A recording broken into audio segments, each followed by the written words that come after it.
terrible, terrible tragedy has befallen my nation, but has befallen all the nations of this region, all the nations of the world, and befallen all those who believe in democracy. The doorman goes to me, wow, I've never seen a plane flying so low. And we looked out at it, all of a sudden, boom, it seemed like it wasn't even real.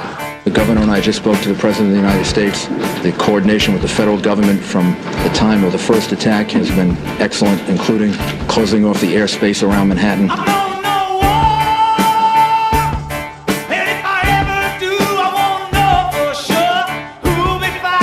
We see terrorists. Big explosion happened.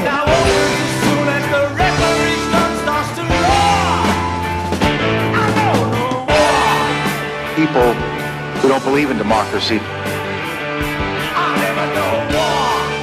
People who believe that with the destruction of buildings,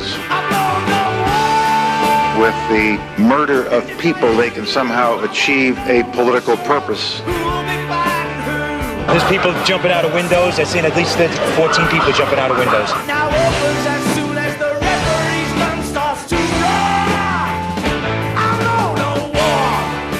They can destroy buildings, they can kill people, and we will be saddened by this tragedy, but they will never be allowed to kill the spirit of democracy. They cannot destroy our society. They cannot destroy our belief in the democratic way. How in the world could this have happened without us knowing it? You can be sure that America will deal with this tragedy in a way that brings those responsible to justice. We've got to start thinking, instead of saying this is a crime against America, this is a crime against humanity. We will strive now very hard to save as many people as possible. Terrorism against our nation will not stand. The city of New York and the United States of America is much stronger than any group of barbaric terrorists. I've seen a lot of good stuff on the way to work. I've seen people waving flags up on overpasses. Everything is safe right now in the city. People who are doing the relief effort need all the help they can get. I was on the 44th floor walking from one elevator bank to the stairway, and that's when the plane hit, and I went down and people got hit with pieces of metal, pieces of glass, and that's right after they announced that we can go back to work. And as soon as they said that, that's when the second plane hit. I myself was inside the building. I locked myself in.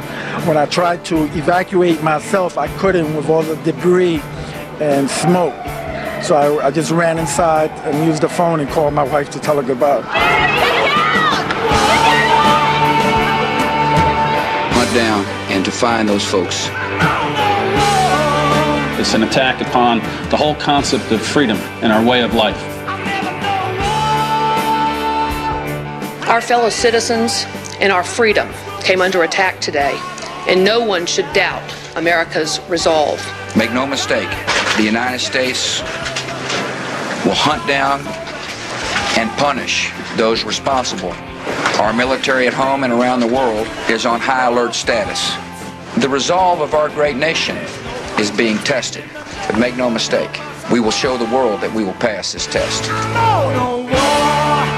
America has experienced one of the greatest tragedies ever witnessed on our soil. We will not tolerate such acts. American Airlines Flight 11 departed Boston for Los Angeles, hijacked by suspects armed with knives.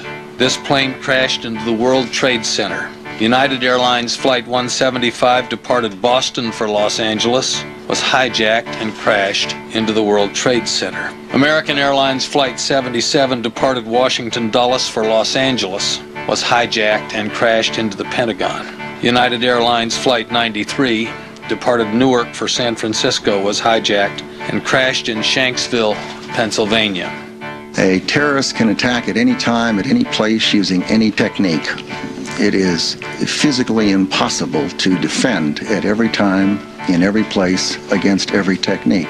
Those who have brought forth this evil deed will pay the price. Our resolve has not been weakened by these horrific and cowardly acts.